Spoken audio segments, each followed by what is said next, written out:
அதில் அனைத்து இந்திய அண்ணா திராவிட முன்னேற்ற கழகத்தை பொறுத்த வரைக்கும்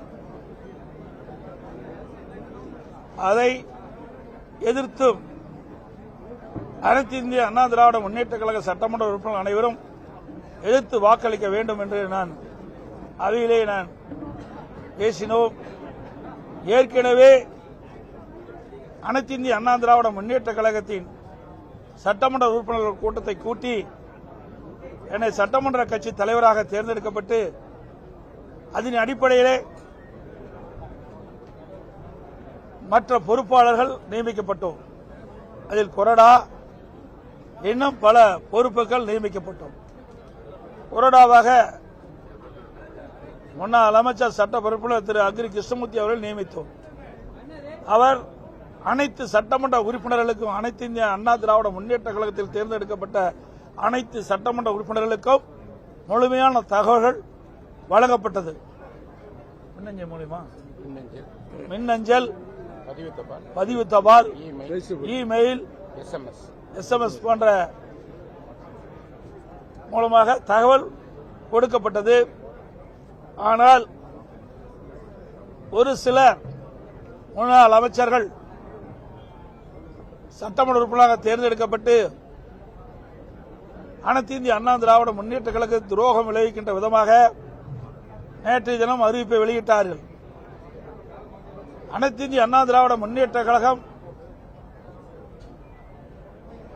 எதிர்த்து வாக்களிக்க வேண்டும் என்று என்னுடைய அனுமதியின் பேரிலே கொறடா அவர்கள் அனைத்து சட்டமன்ற உறுப்பினர்களுக்கும் தகவலை தெரிவித்த பிறகும் அவர் ஆளுகின்ற அரசுக்கு, புதிதாக தேர்ந்தெடுக்கப்பட்ட அரசுக்கு ஆதரவு அளிப்போம் என்ற பத்திரிகையை செய்தி வெளியிட்டிருக்கின்றார்.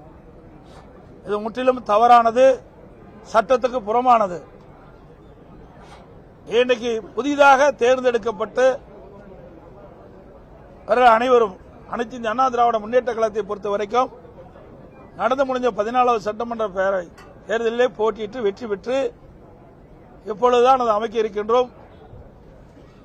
இந்த நேரத்தில் பொதுச் செயலாளர் சட்டமன்ற உறுப்பினருடைய கூட்டத்தை கூட்டி அனைத்து சட்டமன்ற உறுப்பினர்களும் என்னை தலைவராக தேர்ந்தெடுக்கப்பட்ட பிறகு இவர்கள் சில பேருக்கு ஆசை வார்த்தை கூறி இன்றைக்கு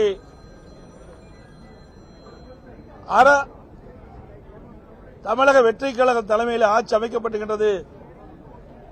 அந்த ஆட்சியிலே இடம்பெறுவதற்கு ஒரு குறிப்பிட்ட அமைச்சர்கள், அதாவது சுமார் 6 அமைச்சர்கள் கொடுக்கின்றார்கள், 10 வாரிய தலைவர் கொடுப்பதாக அவர்களிடத்தில் இருந்த அதிமுக சட்டமன்ற உறுப்பினர் ஆசை வார்த்தை கூட்டி அந்த அடிப்படையிலே இன்றைக்கு சட்டமன்றத்திலே ஓட்டெடுப்பிலே அவர்கள் இந்த அரசு கொண்டு வந்த தீர்மானத்திற்கு ஆதரவு தெரிவித்திருக்கிறார்கள். அனைத்து இந்திய அண்ணா திராவிட முன்னேற்ற கழகத்தை பொறுத்த வரைக்கும் நடந்து முடிந்த சட்டமன்ற தேர்தலிலே 2011 2021 வரை அனைத்து இந்திய அண்ணா திராவிட முன்னேற்ற கழக ஆட்சியிலே செய்த சாதனைகளை சொல்லியும் எங்களுடைய இதயம் புரட்சித் தலைவர் எம்ஜிஆர், இதயம் புரட்சித் தலைவர் அம்மாவுடைய பெயரை சொல்லித்தான் வாக்குகளை கேட்டு இரட்டை சின்னத்திலே போட்டியிட்டு வெற்றி பெற்றவர்கள் 47 பேரும். அதையெல்லாம் மறந்து இரவு பகல் மாறாமல் எங்களுடைய தலைமையுடைய உத்தரவுக்கு பேரிலே கழகத்தினுடைய தொண்டர்கள், நிர்வாகிகள், கூட்டணி கட்சி தலைவர் நிர்வாகிகள் தேர்தல் நேரத்தில் பிரச்சாரத்தை செய்து அதன் மூலமாகத்தான் அவர்கள் வெற்றி பெற்றிருக்கின்றார்கள். அப்படி வெற்றி பெற்ற கட்சிக்கு எங்களுடைய அனைத்து இந்திய அண்ணா திராவிட முன்னேற்ற கழகத்திற்கு விசுவாசமாக இல்லாமல் அடையாளம் காட்டப்பட்ட கட்சிக்கு துரோகம் விளைவித்தவர்கள் இவர்கள். இன்றைக்கு ஒவ்வொரு கட்சியும் ஒவ்வொரு சூழ்நிலையிலே வெற்றி பெறுவதும் வெற்றி வாய்ப்பு இழப்பதும் இயல்பானது ஒன்றுதான். ஏதோ அனைத்து இந்திய அண்ணா திராவிட முன்னேற்ற கழகத்துக்கு மட்டும் நிகழ்ந்ததல்ல. 1991 திராவிட முன்னேற்ற கழகம் வரல, 1996 அண்ணா திமுக வரல, 2001 இன்றைக்கு அண்ணா திமுக ஆட்சி, 2006 திமுக ஆட்சி, இப்படி மாறி மாறி ஆட்சி வரும்.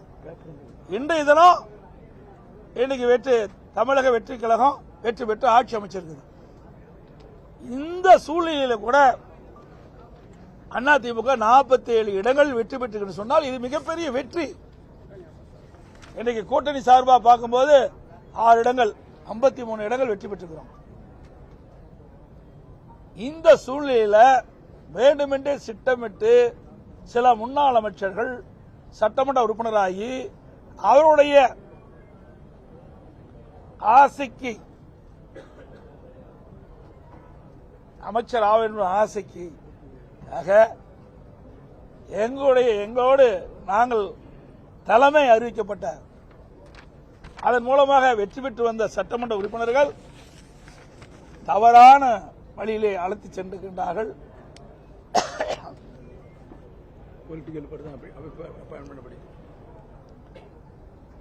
இது உண்மையாலுமே சட்டத்துக்கு புறமானது, நீதிக்கு புறமானது.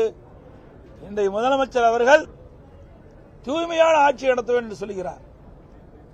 தூய்மையான ஆட்சி நடத்த வேண்டும் என்று சொன்னால் எல்லா இடத்திலும் தூய்மையாக இருக்க வேண்டும். ஒரு கட்சியில் கருத்து வேறுபாடு நடக்குது. அந்த கருத்து வேறுபாடுகளை மையமாக வைத்து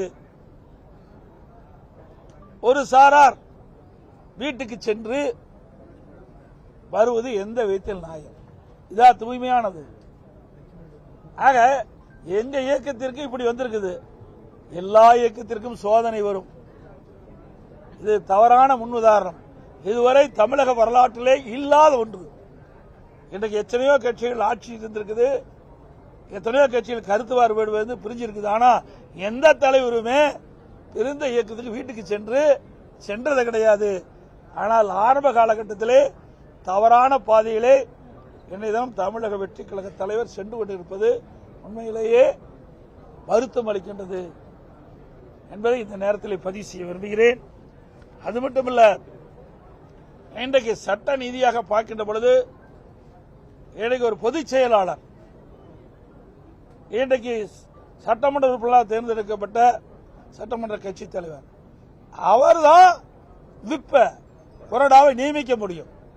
அப்படி நியமிக்கப்பட்ட கொறடா தான் எங்கள் அனைத்து இந்திய அண்ணா திராவிட முன்னேற்ற கழக சட்டமன்ற உறுப்பினர்களுக்கு இன்றைக்கு நம்பிக்கை கோரும் தீர்மானம் வருகின்ற பொழுது அதை எதிர்த்து வாக்களிக்க வேண்டும் என்று முழுமையான தகவல் கொடுக்கப்பட்ட பிறகும் அவள் எதிர்த்து வாக்களிக்க என்று சொன்னால் அங்கே குதிரை பேரம் நடைபெற்றுக் கொண்டுதான் பலர் தகவல் பரவுகிறது, பேசப்பட்டு வருகிறது. உண்மையிலேயே தூய்மையான ஆட்சி நடத்துவோம் என்று சொல்லிவிட்டு இதற்கெல்லாம் இடமளிக்கின்றார்கள் என்று பார்க்கின்ற பொழுது மக்கள் தான் இதற்கு நல்ல முடிவை கட்ட வேண்டும் என்று இந்த நேரத்தில் தெரிவிக்க விரும்புகின்றேன்.